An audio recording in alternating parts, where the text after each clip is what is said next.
E aí, galera, tudo bem? Tô gravando esse vídeo extra por um fenômeno que aconteceu, uma coincidência feliz para nós e infeliz para o seu autor, de uma situação de prolixidade absolutamente radicalizada no vestibular da FUVEST.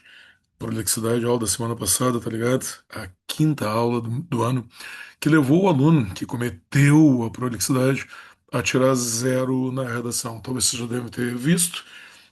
Anexado a esse vídeo, tu vai ter a reportagem do G1, que mostra a redação, um vídeo também que comenta, comentário de outros professores de cursinho. E eu queria te mostrar aquele caso da prolixidade absolutamente intencional, um fator de encher linguiça. Nesse caso, talvez uma linguiça importada, uma linguiça com grife, uma linguiça recheada, mas um baita linguição. Então, vou comparar contigo aqui, vou compartilhar contigo a reportagem do G1. Essa é a manchete. Isso aconteceu aproximadamente, a divulgação desses dados aconteceu há poucos dias que eu estou gravando esse vídeo, né? 2 dias atrás. A ideia é bem atual e tu vê que a nossa aula corresponde a essa atualidade. O título da reportagem é Aluno tira zero na redação da FUVEST. FUVEST, o maior vestibular do Brasil, onde a competência do corretor naturalmente é inquestionável. É a base para a correção da URGS, é um modelo para o Brasil inteiro dos vestibulares remanescentes pós-ENEM, né? Então o cara tira zero na FUVEST por usar palavras difíceis e processa o reitor da USP. Nossa, parece uma manchete sensacionalista. Aí tem ali o nome do cara, o rapaz é Luiz Bessa, concorrente ao curso de Direito. Tá? E o problema do cara não é apenas palavras difíceis. Tá? Existem uma série de situações, primeiro, que são interessantes para o caso que a gente vai analisar. Ele diz que sempre escreveu como nós vamos ler aqui. Tá? Eu duvido, e diz que nunca teve problemas. Sempre escrever assim, nunca tive problemas. Impossível. Esse cara deveria ter sido detido na sexta série se ele escrevesse assim. Embora ele seja filho de uma advogada, eu duvido que em casa eles falem do jeito que esse cara escreveu. Nem a própria mãe dele deve fazer assim. Ah, processar o reitor é um desconhecimento completo assim da situação, porque o reitor nem participa disso, né? A delegação de correção e critérios está lá no Instituto de Letra da USP, né? Um cara bastante alienado. E, em terceiro lugar, antes da gente começar a analisar a prolixidade, ele não responde ao tema, né? Na realidade, ele recebeu um tangenciamento, a justificativa principal, a frase forte da justificativa é falta de aderência ao tema. Tipo, o cara não respondeu o que era ser pedido, cuja pergunta é, vou te resumir aqui, vou rolar um pouquinho a reportagem do G1. A pergunta era sobre o perdão ser um ato ilimitado ou concedido. Tá? Então, ele começa a redação dizendo essa frase aqui que eu estou falando aqui no meu vídeo, tá? Vamos ver se consegue perceber, acho que tá vendo aí que tá destacada, tá?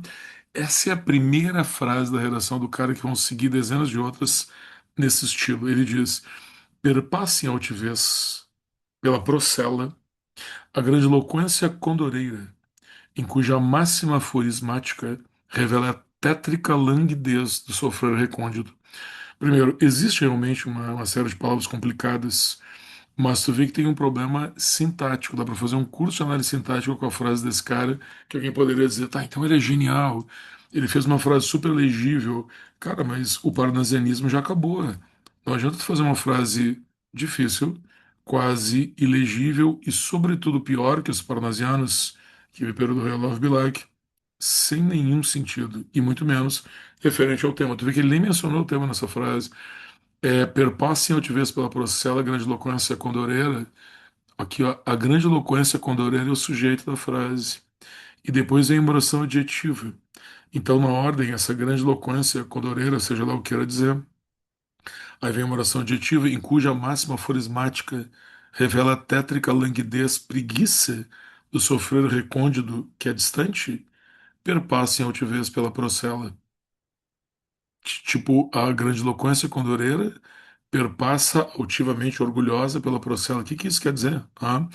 Aí ele reclama que recebeu essa nota zero sem grandes satisfações. que ele não recebeu os critérios, não conhecia os critérios, mas os critérios estão absolutamente definidos previamente. Ele já deveria saber, correto? Esse cara deve ter feito cursinho, deve ser de classe média alta, poderia ter tido as informações da internet, ou site da USP, né? E a justificativa é: o texto não abordou o tema definido pela frase temática. Perdão, ato que pode ser condicionado ou limitado, correto? O tema é horrível, tudo bem, mas a redação do rapaz consegue ser um pouco pior. Esse texto foi analisado por outras correções, três corretores da URGS, da USP, perdão, como nós fazemos na URGS, né? Dois corretores e mais um avaliador acima deles, ligado diretamente à USP, o professor avaliou, todos consideraram um zero. Eu vou ler um pedaço, outros professores de cursinho também fizeram essa avaliação. Tá aí o cara, esse é o Luiz Bressa, de 18 anos, tá? Ah, tem outras frases dele aqui, mas eu queria te mostrar uma parte só, para tu ver essa sensação da prolixidade. Todo mundo concorda com o zero, né? E essa falta de conexão de ideias lembra muito.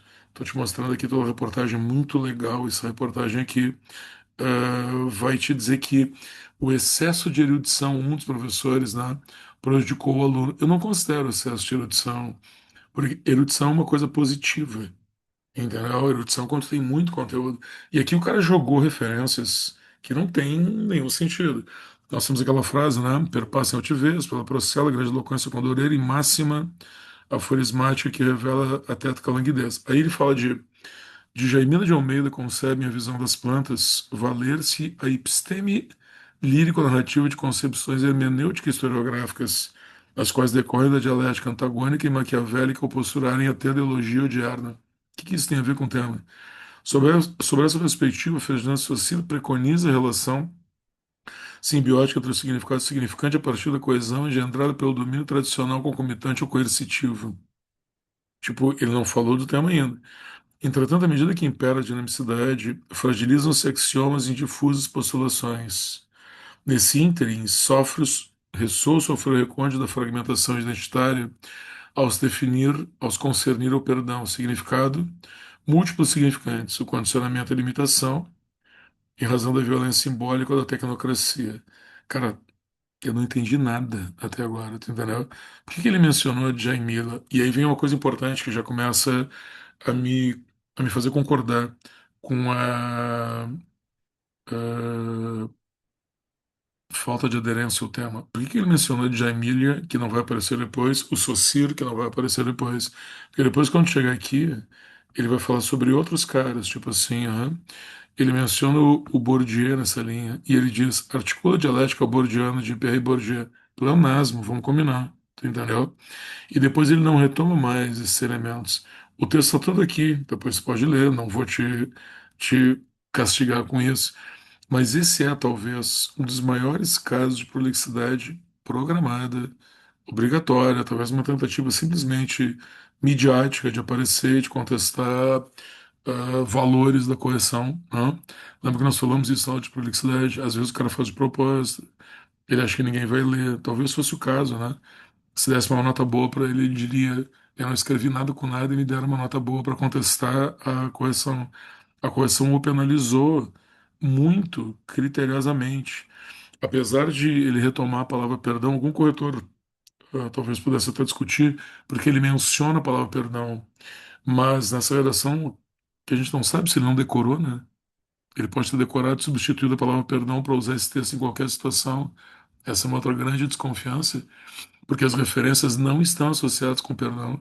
Não tem ninguém aqui, como ele menciona depois, esse Michel Sandel, ou ainda nesse parágrafo, o próprio Bourdieu, que tenha falado diretamente sobre perdão. Então não é possível garantir, aí tem a defesa dele, que ele não tenha decorado esse texto, entendeu? E, consequentemente, preenchido pequenas partes que fizessem uma tentativa de referência ao perdão como se o corretor fosse burro.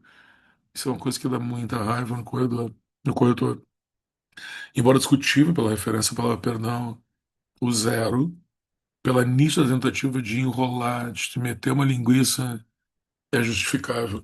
Eu acho super interessante que esse fenômeno tenha acontecido justamente nessa semana que nós estamos vendo prolixidade de uma forma que talvez, eu sei que é difícil para gente acreditar que isso pode acontecer, que a URGS seja tão criteriosa quanto esse texto que nós estamos dando agora da USP, mas é exatamente assim que acontece. Eu não riscaria fazer que nem o Luiz Bessa fez. Não arriscaria tirar zero, não arriscaria perder 40 pontos do Enem, que tirar zero numa situação competitiva. Então, te liga. Na dúvida das tuas prolixidades, pleonasmos e repetições, me manda o rascunho, velho. Eu tô aí pra isso. Um abraço. Valeu.